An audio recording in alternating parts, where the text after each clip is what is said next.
Bapak Wakil Ketua DPRD Pasaman Barat, yang sama-sama kita hormati Bapak Camat Kinali, Pak Kapolsek, yang sama-sama kita hormati Bapak Ketua Papsi Kabupaten Pasaman Barat, dan yang paling istimewa Bapak Ketua Papsi Kecamatan Kinali beserta pengurus yang baru saja dilantik. Ya. Selamat ya atas dilantiknya pengurus Papsi Kecamatan Kinali. Ini Pak Zainal luar biasa sekali nih. Sejak dibentuk itu sangat sering berkomunikasi. Hampir tiap minggu Pak beliau telepon ya untuk persiapan, dan beliau selalu laporkan kita di Kinali sangat didukung oleh Pak Bupati Mesi. Jadi walaupun ini sebenarnya adalah kewenangan dari Papsi Kabupaten Pasaman Barat ya, Pak Yosef dan kawan-kawan, tapi beliau tetap meminta agar saya bisa hadir di sini. Karena saya melihat semangat beliau luar biasa. Siang malam juga dengan Pak Sekretaris ya, selalu menginformasikan bagaimana progres dari persiapan pelantikan, kemudian pengukuhan ini, dan pada akhirnya hari ini alhamdulillah terrealisasi sesuai dengan rencana. Tepuk tangan dulu untuk Pak Ketua dan seluruh pengurus yang sudah dilantik. Mudah-mudahan dengan pelantikan Papsi Kecamatan Kinali pada hari ini akan semakin menguatkan dan mengkonsolidasikan gerakan persatuan anggota BPD di Sumatera Barat. Bapak Bupati yang kami hormati, Bapak Ketua DPRD, kami laporkan Pak, Papsi ini berdiri untuk skala nasional itu di tahun 2020, tepatnya di 20 November 2020 Pak, di Cianjur ya. Jadi rangkaian kegiatan kita Rapimnas BPD yang dihadiri oleh 34 perwakilan BPD seluruh Indonesia akhirnya bersatu dan berbaikat membulatkan tekad mendirikan sebuah rumah besar BPD Indonesia yang hari ini Papsi menjadi rumah besar BPD terbesar di Indonesia. Tepuk tangan untuk BPD. Sejak Undang-Undang Desa diundangkan di tahun 2014 ya, Undang-Undang 6 2014, BPD belum memiliki ormas, belum memiliki asosiasi dalam bentuk asosiasi nasional. Baru ada di tingkat kabupaten dan kota dalam bentuk forum Bamus gitu. Kalau di Sumatera Barat BPD ini banyak namanya Bapak Ibu ya. Ada Bamus, ini banyak yang memakai istilah Bamus. Di Tanah Datar itu namanya BPRN ya. Kemudian di Solo namanya BPN, Badan Permusyawaratan Nagari. Kemudian di Kota Pariaman namanya BPD. Jadi di Sumatera Barat banyak namanya ya, karena memang regulasi kita, undang-undangnya memperbolehkan itu sesuai dengan kearifan lokal dan otonomi daerah. Untuk Indonesia Bapak Ibu semua, Papsi sudah ada di 34 provinsi. 3 tahun Papsi berdiri, kita sudah menggelar 3 perhelatan besar dalam 3 tahun terakhir.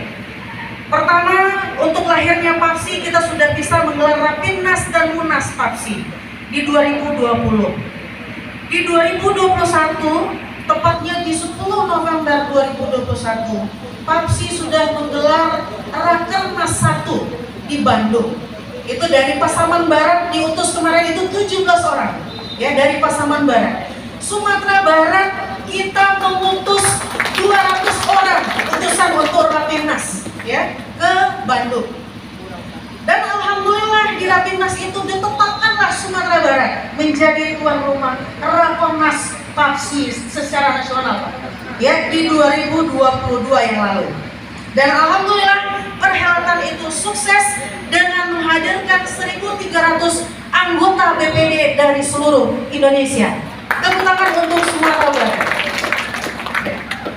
Dan beberapa bulan yang lalu, tepatnya di bulan November juga, ya, di 10 November itu sudah digelar juga Jambore Nasional PAPSI di Banyuwangi, dan Sumatera Barat mengutus 25 orang untuk momen ini.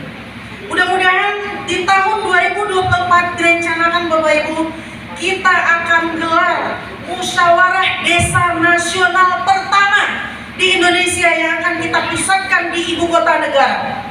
Tepuk tangan dulu untuk PAPSI. Mengapa PAPSI sebagai sebuah organisasi yang masih sangat muda, yang umurnya baru menginjak 3 tahun di November 2023, sudah berhasil menggelar beberapa perhelatan nasional, dan itu membuat, ya, Bapak Presiden, Bapak Menteri Desa, kemudian Menteri Dalam Negeri itu merasa, wah, ini BPD sudah nggak tidur lagi, gitu ya. Jadi selama ini Bapak Ibu, isu yang ada di BPD itu, ya, adalah apa? Pertama, isu apa Bapak Ibu?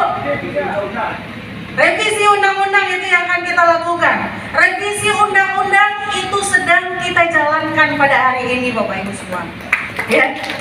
Bersama dengan ormas desa yang lain, Bapak Bupati, kami laporkan PAPSI bersama dengan ormas desa yang lain bersatu membuat aliansi Desa Bersatu, mendorong revisi Undang-Undang Desa 6/2014 untuk segera disahkan jelang pemilu 2024. Dan kita sudah lakukan gelar aksi, ya, gelar aksi di 28 November kemarin, dan akhirnya kemarin di 5 Desember, tepatnya di hari terakhir sidang paripurna DPR RI. Mengapa ini harus kita dorong, ya? Karena memang kita, para aparatur desa, BPD, kepala desa, perangkat desa, selalu dibutuhkan jelang pemilu. Benar nggak Bapak Ibu? Ya, selalu dicari nih, karena kita adalah pemegang simpul-simpul suara nih, pemegang simpul-simpul suara rakyat, gitu. Jadi kita sangat dibutuhkan jelang pemilu. Akan tetapi yang harus kita sadari, ternyata di dalam regulasi kita, BPD Pak Bupati, itu tidak memiliki eksistensi yang jelas Pak. Dulu sebelum Undang-Undang Desa, BPD ini adalah lembaga pemerintahan desa, sama halnya dengan DPRD Pak, ya. Jadi pemerintahan desa dikelola oleh wali nagari dan Bamus. Itu dulu sebelum revisi Undang-Undang Desa. Sayangnya setelah revisi Undang-Undang Desa, fungsi BPD di dalam undang-undang, kemudian di dalam Permendagri 110 itu tidak jelas, ya, lemah, karena dia tidak lagi menjadi fungsi pemerintahan di situ, tapi diakui sebagai dia tidak lagi sebagai pemerintahan, tetapi diakui sebagai pelaksana fungsi pemerintahan. Jadi kita hanya melakukan fungsi pemerintahan, tapi bukan pemerintahan itu sendiri, gitu.